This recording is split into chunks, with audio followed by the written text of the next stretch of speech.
punk rock.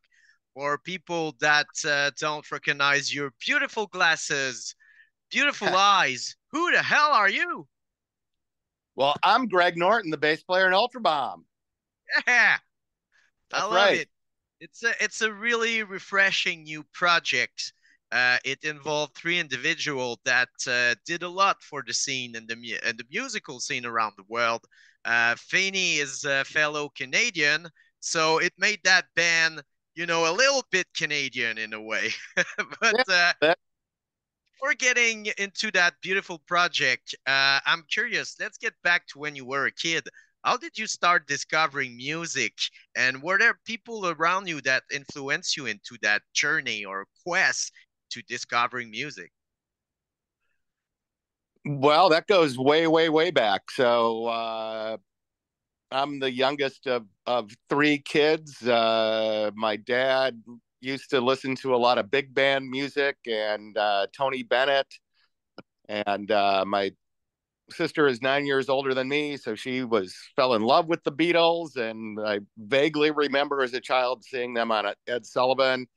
An older brother that got into Cream and Led Zeppelin and Jimi Hendrix and things like that. And then when I turned 14, I was lucky enough to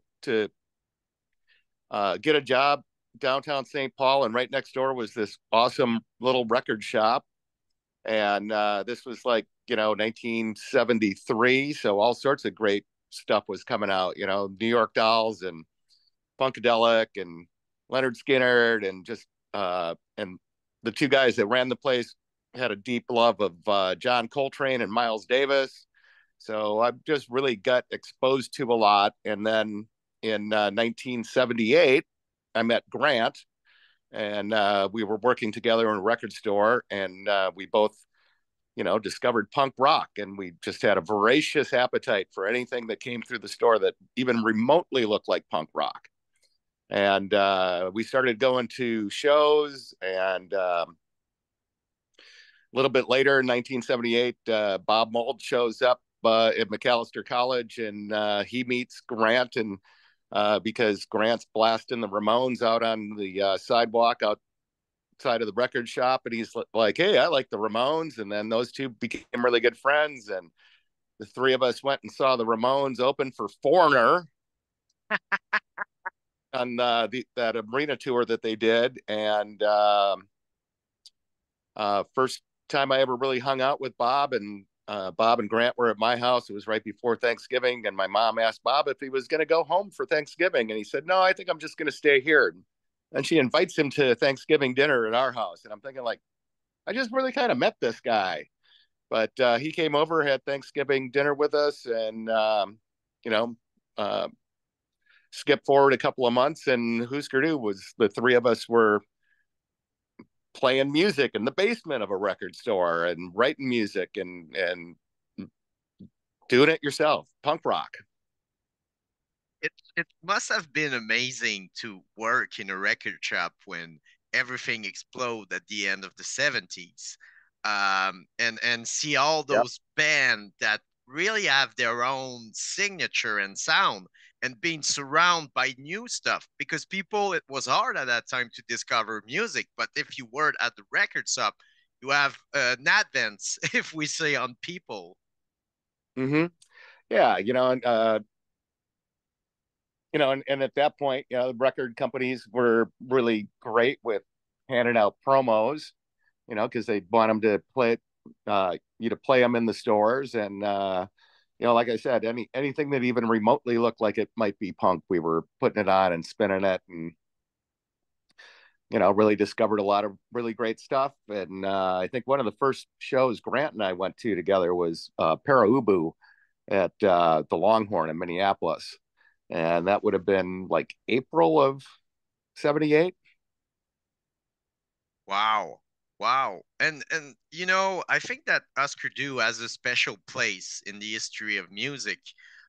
When we look at it now, it's such an historic band, but I'm sure when you started up, you didn't realize at the time the impact you had on the scene, and having a sound so different and so original. And you know, one of the band that, could have been number one on every chart if, huge label would sign you and everything, but, keep it real and everything and interesting. And now every band mentioned Hüsker Dü. You're one of the, I heard many names when I asked the question, what's your, where you get into playing music? And man, you're one of the number one name that every time, and I'm not surprised. Like All, for example, and the Descendants, they play a huge game into inspiring a generation of band, and but now you get that reward because with the internet people talk, and the word is spread and people know the history. But it's crazy, and to see that you're still challenging yourself and create something new and different each time. And UltraBomb, I think, is the great example of that. I would agree, Ultra Bomb for me, it feels like, we captured lightning in a bottle again for me for a second time, with, you know, uh, the first time we got together, we literally wrote and recorded our debut album in 4 days in Berlin. I had never actually met those guys in person before. And, and it just took me back to like those early Hüsker, you know, rehearsals and practices where we're just like writing stuff and just having a blast, and felt like we had been playing together forever.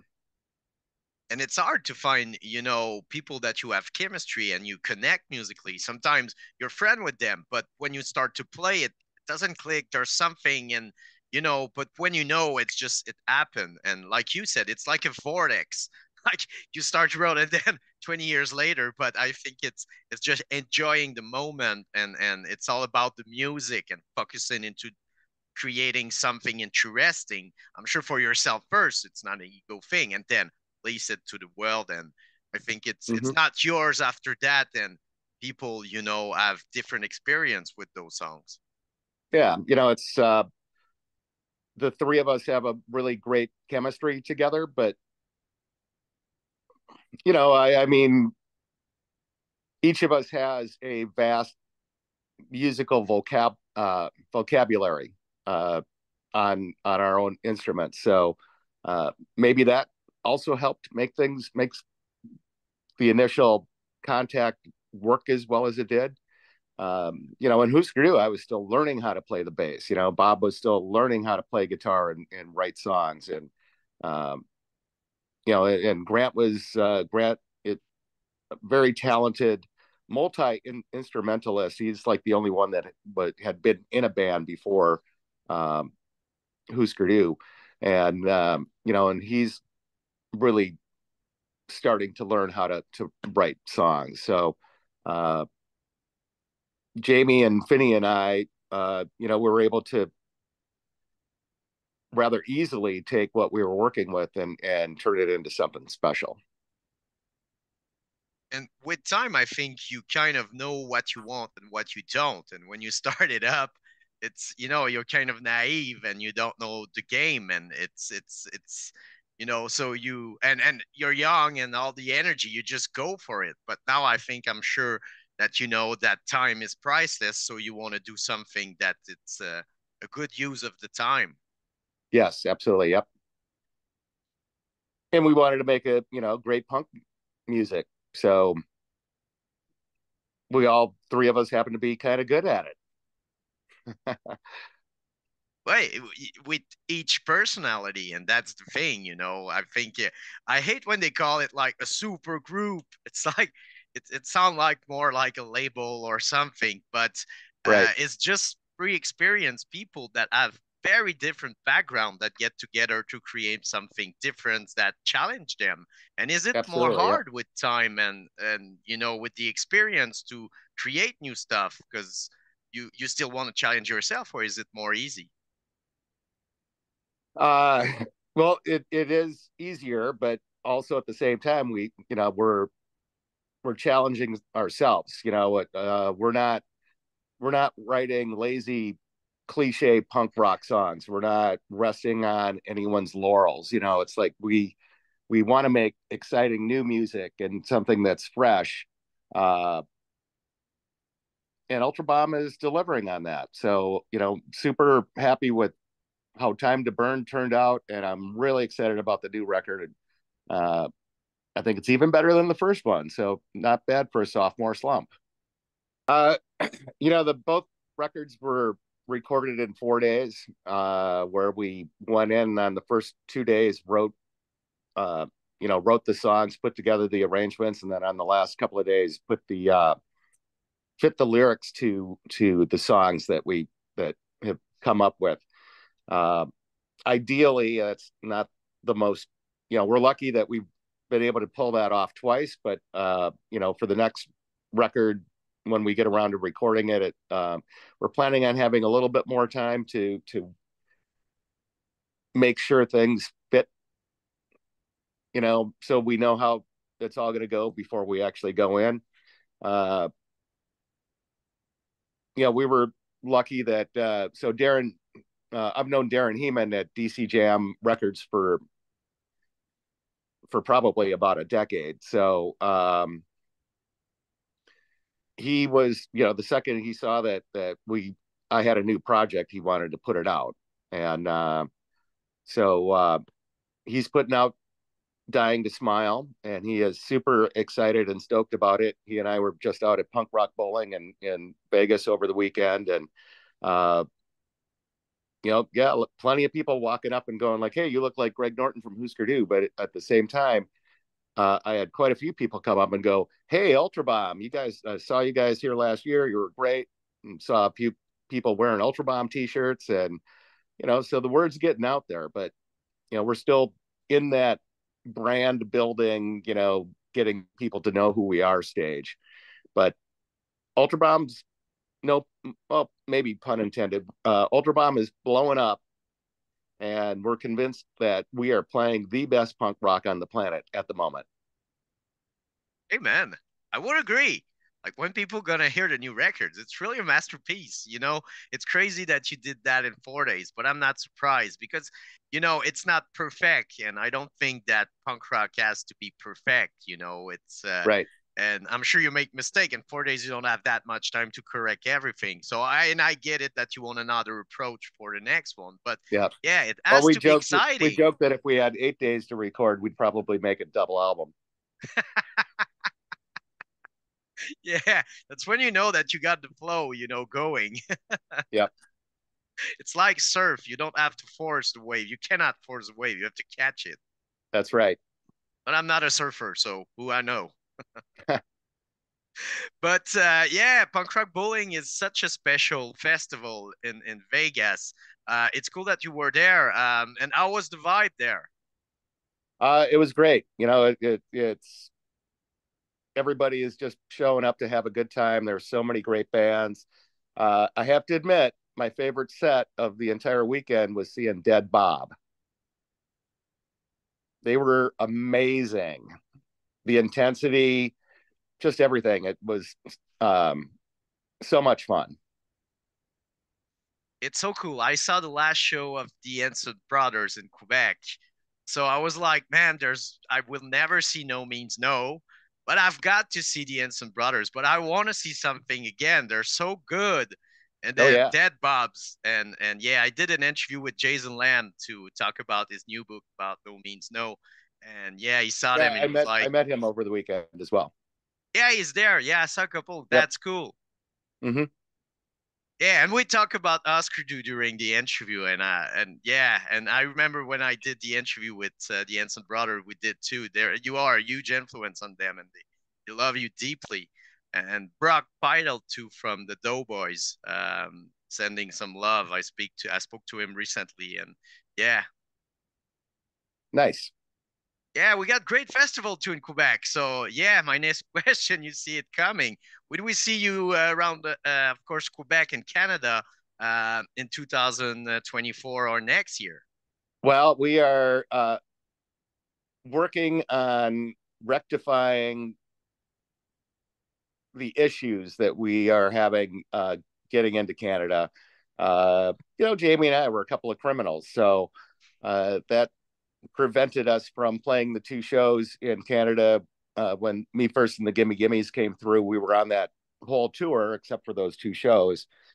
Uh, it's just a matter of a little bit of money, a little bit of time, and clearing up some paperwork, and we'll be good to go. That's cool. It's So it's the Canada goal is border, to and have I'm that taken sorry, I care of by the end of the year apologize. here. So, oh, that's okay. But we'll get it cleared up, and I can't wait to get up and play Canada again. Because it pissed me off. Most band people like, it's them when they gotta come. They're like, one of the member got he got caught smoking weed 25 years ago. Like it's legal here. Like, well, it's a pain in the ass. Canada border is a pain in the ass. Sorry for that, but yeah, we really hope to see you. Of course, let's do something with that, Bob. Oh, for sure, that would be awesome. Yeah. And then the Ensign Brothers and No Means No are the few band that and I think the real Mackenzies did too. They start the tour in Quebec, and then like they do all the upload. It's like a fucking week to come here. Yeah. Do you remember the first time you came here? I think you came a couple of times with Hüsker Dü. Uh, our very first out of town, our big tour that we did actually, we played for 4 nights at the Calgarian Hotel in Calgary, and from there went to Vancouver and played a couple of shows in Vancouver, played over on Victoria Island, and then down in back into the States. Uh, we made it through Toronto and Montreal a couple of times each, but I don't think we ever played Quebec. That's cool. That's cool. Mm-hmm. Yeah, you have to do this with UltraBomb. So Oh, bookers. absolutely, yeah. It's a how if people got a music budget and want to encourage the band, what's the best way to directly encourage you out? Uh, well, there are pre-sale links on our Facebook page for the to buy the album. We have a link to our merch store. There's a PayPal link on our Spotify page. Uh, the main thing is that people go out, listen to it, stream it, like it, save it, share it, follow us, subscribe to us. All those things that you have to say at the end of every podcaster you on you have to feed the algorithm, right? Oh man, don't get me on that. Those fucking Right? algorithm. Yep. Don't get me wrong. I love cats and dogs and foods, but punk rock is cool. And I'm curious hmm how much punk rock changed your vision of friendship when you started up in the scene. Punk rock uh, really is about community and people like lifting each other up. We all do better when we all do better type of mentality. And you know, punk rock bowling is a perfect example of that. It's like everybody is just a big, huge. It's your tribe. You go out and you find your tribe. Uh, punk rock saved my life, changed my life for the better. Uh, I would say it's saved my life a couple of times. So uh, get out there and go see those bands when they come traveling through. Pay the cover charge, buy a T-shirt or a record. I mean, those are the things that directly go right into the artist's pocket. And it's a lot of times you'll go to a city that just has a scene, and you don't necessarily see a lot of support from the individual parts supporting the other parts. Whereas in a city where it feels more like a community, people are going out to check out other bands. They are staying around to see the headliner there. Not just coming in and going like, okay, well, we played our show, our set, and we're going to take all our friends and go fuck off somewhere else now. So, uh, go to those shows, stick around, buy some merch, Amen. Amen. and then We have and then go follow, find them on all their socials and like them and share and subscribe and follow. Yeah, it pissed me off. It kind of like people like they like their that those big star that they're selling and they're not encouraging their friends band, It's yeah, go Mhm. just click and just show that you love. And you're right. We're gonna we're gonna have it's all about love after all. So Absolutely. Yep. Greg, thank you so much for your time. I mean it from the bottom of my heart. It's a huge honor. Thank you for all the music and never stop playing and creating. I think that it would be such something that the world would have missed, and thank you so much for everything. Thank you for that, and I appreciate you and all of your listeners. And yeah, I'm not planning on stopping anytime soon. So Of course, we're gonna do a huge special on UltraBomb. We're gonna play as many songs as we can. It's a 2-hour show, so we can play a couple once. And man, thank you for your time again. And yeah, we're gonna wait in Quebec and Canada and see you soon and have fun with the new records. Congratulations. thank you so much. Thank you. Bye Quebecois. bye. Yep. Bye bye. Yeah, poutine. All right. Cheers.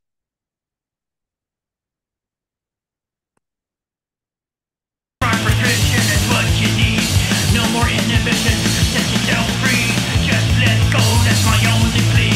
A punk rock prescription is what you need.